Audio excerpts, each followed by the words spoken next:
Okay, so we'll be moving on now to our next speaker, which is Bree Toy. Bree is a mental health educator, peer advocate, and social inclusion advisor.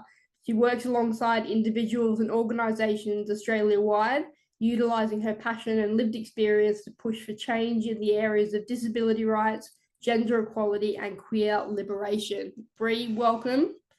Hello, everyone. I am Bree. My pronouns are she and they. You might see me glancing down every now and then. I've just got my notes here. So I am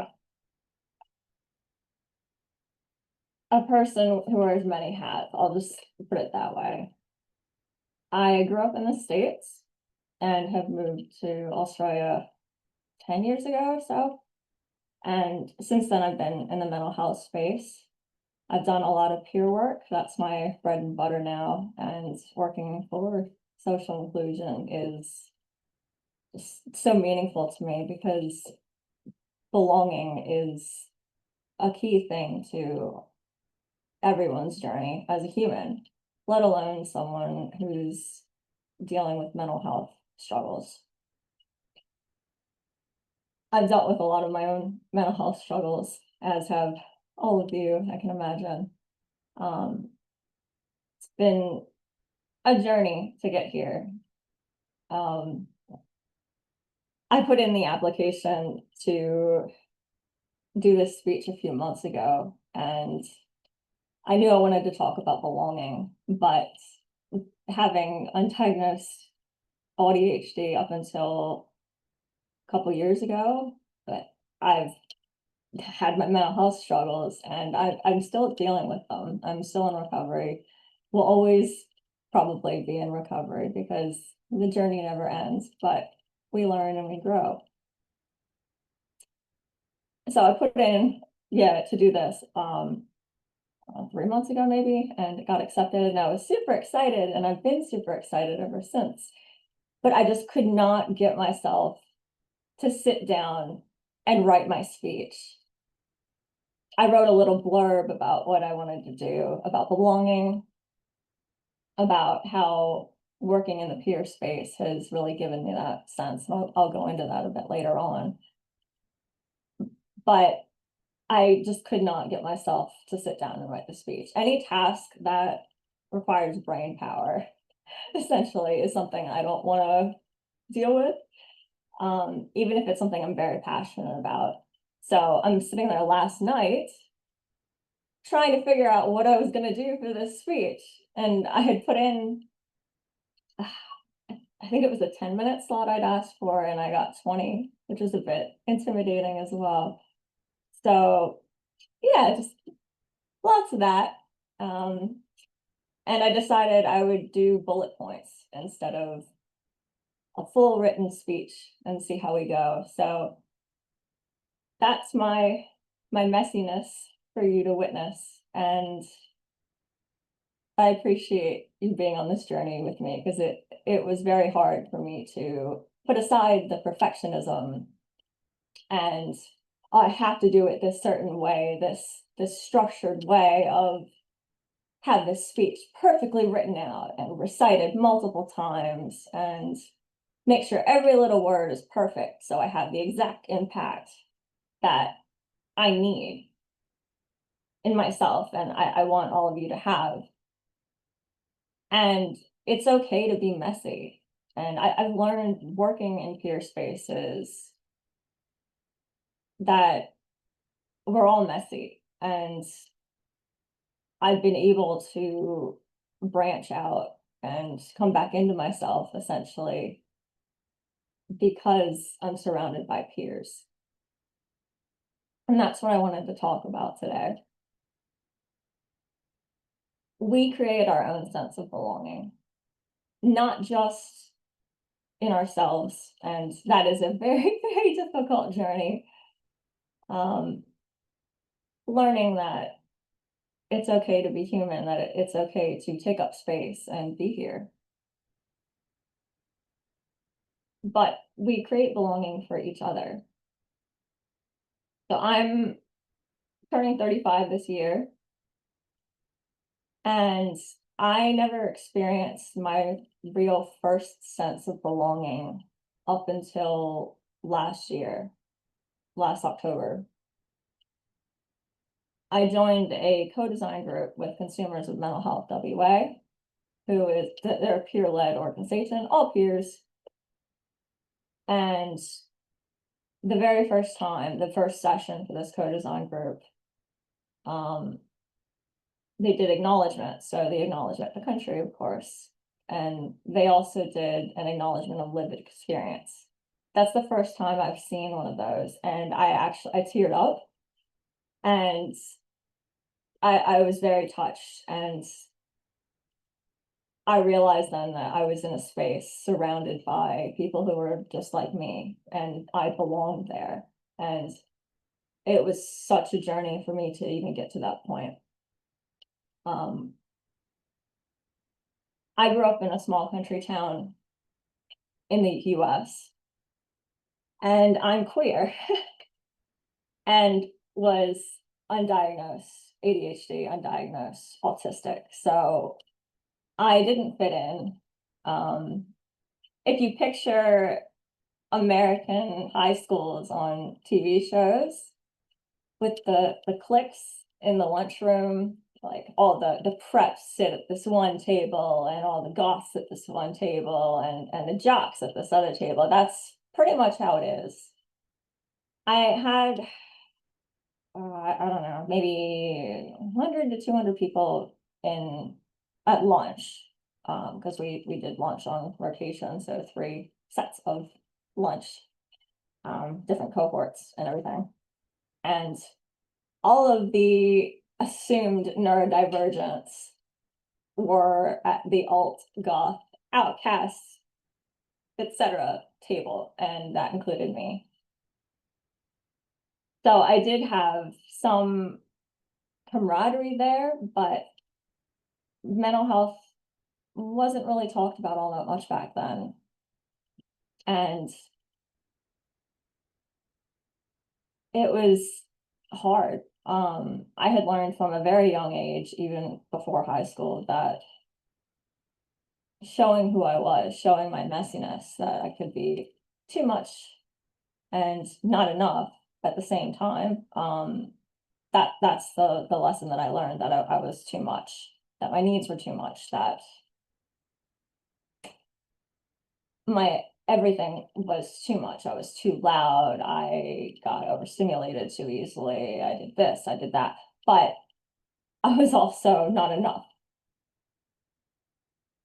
The duality there. So growing up without a solid support system, without real friends who I could show my true self to, even if they were like me, even if we didn't know that at the time, it was hard, and I never felt like I belonged. I felt like, and I was pretty much an outcast. There was a lot of bullying as well. But my point is, growing up like that, not having someone who could see me made me feel like I didn't belong. And all the progress that we've made with mental health now, it's, I think, amazing. And there's still a long way to go, but the fact that we have peer-led organizations, that our voices are being heard now, that co-design groups are forming all over the place. And if you don't know what co-design is, it's consultations, but better. We're part of the design process, and our opinions matter, and they're taken into account. I remember the first one that I did, I sent an email, just a little bit of feedback about something I wanted potentially included on this self-advocacy document that we were working on. And the list of feedback, suggestions, all of that went out to the stakeholders before the full thing was developed. they had us all review it, see how we felt about it, and my exact phrasing was on there. And then they paraphrased it just for clarity. And it was the exact message that I wanted conveyed. And having my voice heard, seeing it, seeing the evidence of it, it's unfathomable, really. I learned as a kid that my voice doesn't matter, that I have to hide it, that I have to keep everything in because I'm not normal. But I am normal. I just hadn't found where I belonged yet. So we create that space for each other by having peer-led organizations, co-design, consultation with government, special task force, and all of that. Peer groups. We create the belonging for each other. And you know, it's really interesting. If you're on TikTok, you've probably seen this, but a study came out recently from the University of Texas at Dallas that people with autism don't necessarily have social deficits. There's a mismatch in communication between neurodivergence and neurotypicals. That's the issue.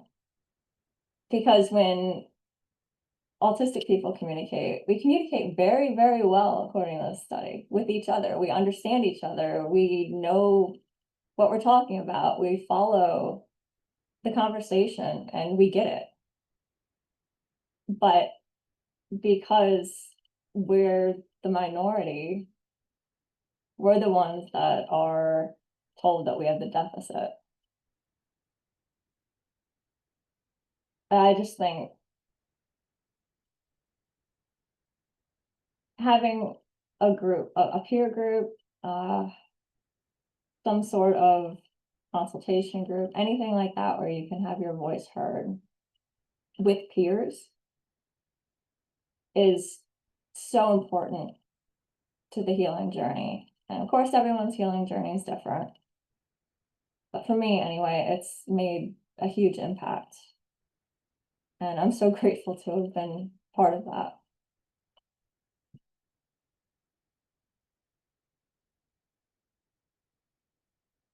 I remember the first time I heard someone talk about mental health issues.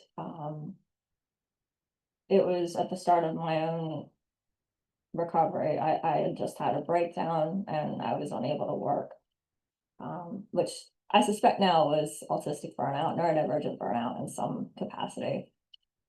But there's a lot of trauma there too. An organization I was working for, one of the C-suite members resigned unexpectedly, but they had so much leave saved up that they took essentially their holiday leave, annual leave for a couple months, paid, and then they left. So they were on payroll, but they weren't actually working there. And the rumor mill, of course, started, and I heard that they had stepped down to focus on their mental health, that this person, and I'm de-identifying them, this person had been very outspoken about the mental health issues that they had faced. And I spoke with multiple people within the organization. It just would come up in conversation because, you know, that's how it goes. And they'd been dealing with depression for a very long time. They were outspoken about it. Now, I didn't personally work with this person just because they're very high up on the food chain and I was very, very low on the food chain. But if there were that many rumors And people were saying that they were very outspoken about the depression, the black dog that they were facing.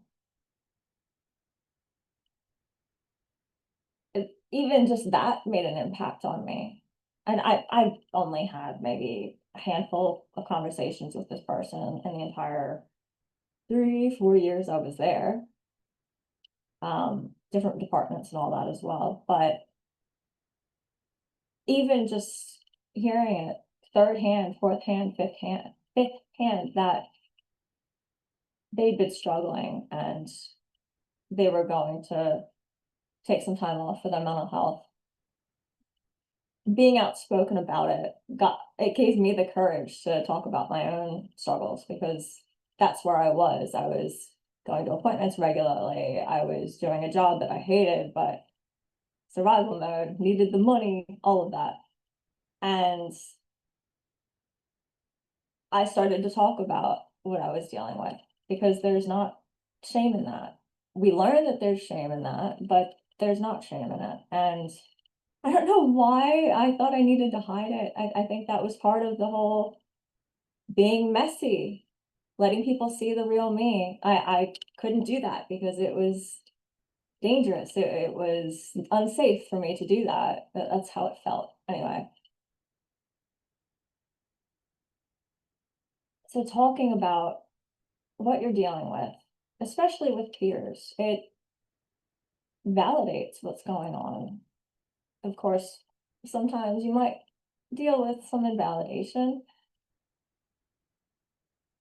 but it's a moment of connection with another person to share that, for you to share that with them.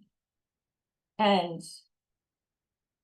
it normalizes it. It shows that we're all dealing with something in some capacity as peers. And it's okay to be messy. It's okay to relapse in some capacity, which that was another reason why I wasn't able to do my speech, because healing isn't linear and I was struggling, and I have 100 emails in my inbox that I'm still trying to catch up on. But I got here today and I'm really proud of myself for doing that. And I'm proud of all of you for getting here as well. So, scrolling through my little bullet points to make sure I haven't missed anything.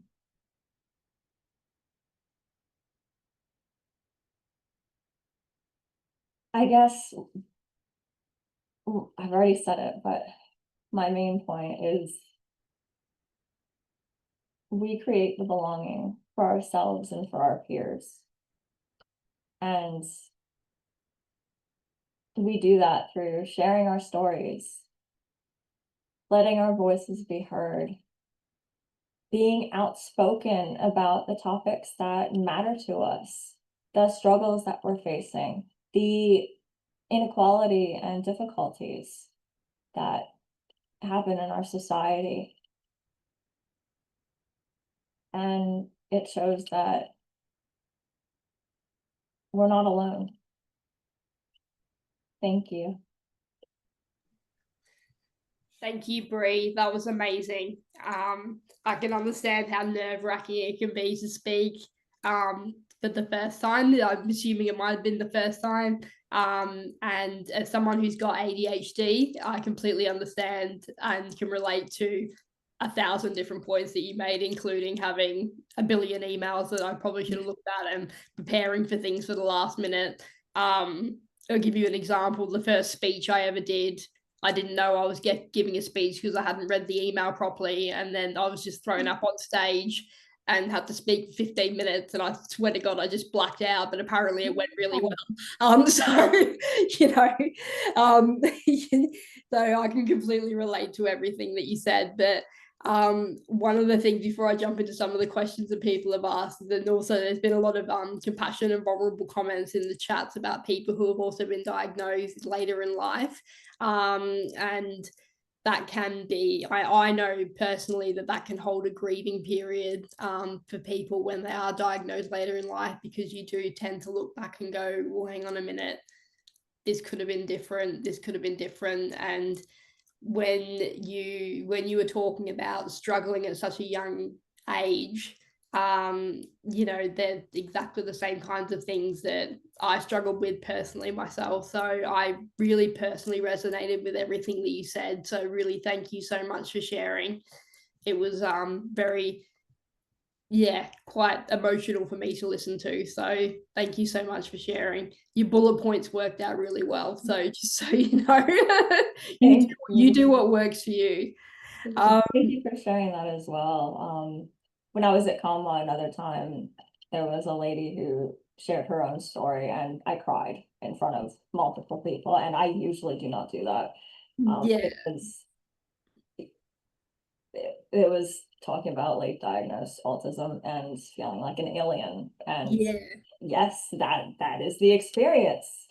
So Yeah. I But you're not an alien, you're a normal person, and you have this amazing brain that does incredible things. And you know, it's about toning into those things and getting again we always go back to stigma, and I personally always go back to stigma. And by talking out like you have today, especially about autistic ADHD diagnosis, which is a very large thing that's in the media at the moment. It's, you know, everybody's talking about it.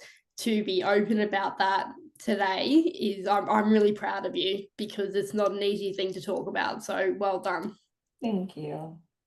So I'll jump into some questions that people have sent through. Where do you find a community of peers and people like yourself? So where do you tend to jump into?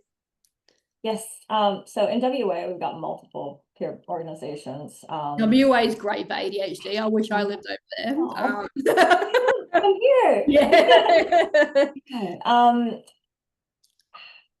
I know, I think most states have some consumer body for mental health, but I know Finding North has some resources as well. So if you reach out to them, they might be able to help. Yeah. There's nothing particular where you jump online, like any like Facebook groups or Reddit or anything like that that you have a look at? I mean, if you post on Reddit asking like your city, what, like there's Sydney, there's Brisbane, there's Perth, like Yeah, that's there's it. one of those. Someone might have some suggestions. So I know that sometimes they can be good bridging gaps between, okay, I think I need to be diagnosed versus a 6-month wait to be diagnosed. So sometimes those peer groups can be a good bridge to be able to ask questions and find out ways in which you manage different things. So I just wasn't peer sure. groups are Yeah. No, don't apologize. no, I thought I cut you off, which I am notorious for, even when I've had my meds. So Yeah, peer groups I'm cutting are you off, don't worry about it. yeah, peer groups are a really good option as well if there are any in your area. Yeah. Grow, which was the previous presentation. I've attended a couple of meetings with them. I know Comma, if you're in WA, Comma has a lot of peer groups, and I have been on a co-design committee for one of them. So yeah, you're welcome to join.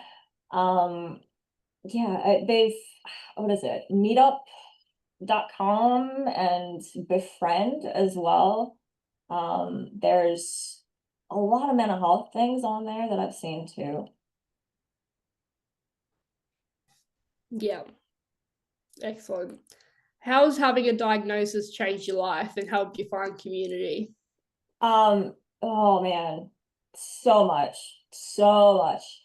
So before diagnosis, this is a common phrase that comes around. I have disability as well. So with hypermobility disability diagnosis, Yeah. the phrase is like we're called zebras instead of horses, because Yeah.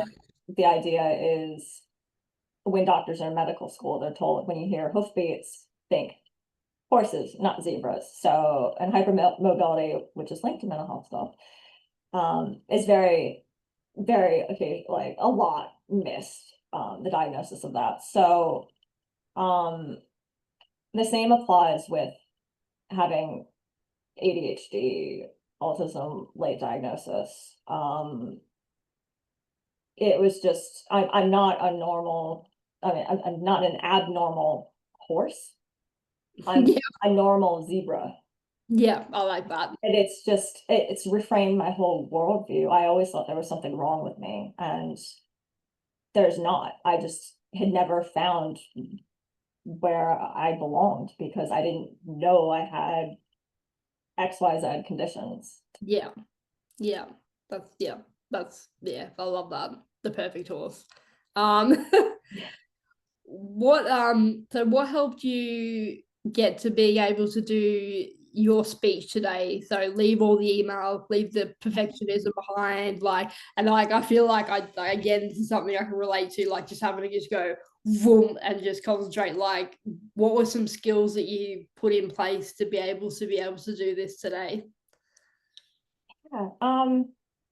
I'm a bit spiritual, so I connected with my spirituality a bit last night. I had a lot of anxiety coming up last night because it's like, oh, I've got to write however many, like 10 pages, because that's how about like a 20-minute speech is like 10 pages. And I had written about one for the mission to get here. So there was a lot of anxiety coming up. So then I just questioned it and sat with it. And what am I afraid of? I'm afraid of making a fool of myself. Not so much anymore because I've done a lot of public speaking and I do a lot of facilitation in front of groups of people. So it's more about letting myself down, knowing that I could have if I applied myself, which is on report cards. Yeah. That If she whole only thing. if she or they only applied themselves more, they would make it Yeah. better in school. Yeah, that makes sense. Yes. So it was just figuring out what the wound is there. Like, Yeah. why am I afraid? What's making me act a certain way? And then letting myself feel that. And like therapists always say, like, just let yourself feel your feelings. But like you literally have to sit there and let it course through your body. So, and Yeah. that regulated me a bit. And I realized I don't have to write a speech, like a proper speech. I can just do bullet points or I can wing it. And I was like, you know what? F it. I'm just gonna wing it. So, with my bullet points. So I that's love what I that. did. And as for the perfectionism, that has been a very long journey. And Yeah. I'm still working on it. Like letting myself do this today with just bullet points was massive in me like accepting myself essentially. Yeah, absolutely. Well done. I'm really proud of you, like I said earlier. Thank you. So final question that's come from the group is, do you have any advice on how to find your community? So find your people. And like I've got my crew like that I hang out with. Majority of us are neurodivergent, the other half aren't, so they kind of just sit there and listen while we all talk nonstop at each other. So do you have any advice on like how to find your community and then how you then stay in touch with them? Because I know one of the things that's difficult, and again, I'm not autistic, but from an ADHD point of view, maintaining contact with people can sometimes be very difficult. So how do you manage those types of things? Yeah. I'll let you know when I find out. I'm Yeah. very good at establishing connections, making Yeah. friends, but then keeping up with contact. It's a struggle. Like I've got my life needs that need to be met. I need to like have my income. My nose is really itching. Sorry. Um, have like income and like pay my bills and put my energy into that. Otherwise, Yeah. I can't have the other things. Yeah, of I need for course. that. So, that's a priority usually, which is survival mode, and I'm learning to come out of that as well. Because I grew up quite poor in the States too. Yeah. So and I'm not so much now. So it's not to like I said that really like oh No, you right. didn't. No, you didn't. I'm You put really it not like perfectly. Yeah, you put it perfectly. Yeah, you're in yeah a different position now to when you grew up. yeah, and I'm very privileged to have Yeah. like been able to come here and build a life for myself. But yeah, so finding community though, peer groups, if you can find them. Yeah, meetup.com, befriend. I know there's more. I think Activate Mental Health. These are all WA ones, but I think they're nationwide as well. Yeah. Finding North probably has some resources too. Yeah, they've been throwing some links in the chat, so that's really good. So yeah, so we'll definitely be able to get that kind of stuff out there when we send the links out, which is good. So thank you for that. And just one final, more of a comment than anything else, but Mark has just written such a great story with the speech written. Go bullet points, maybe next time, just wing it. Yeah. As someone I will do that then. someone who wings it a lot, I can assure you that it works. It does work. So yeah. Oh, I'm so glad. Yeah, it turned out a bit better than I was expecting. Like, I didn't think it was gonna be terrible, but it was like, see how we go. You're far from terrible, and we appreciate you taking the time to share your story and to be so vulnerable with it. So thank you very much. Yeah, thank you so much. And I think it's been put in the chat. I'm gonna do some research now on peer groups and all of that in other states and rural communities as well, because it's very much needed. Get in the hyper focus mode.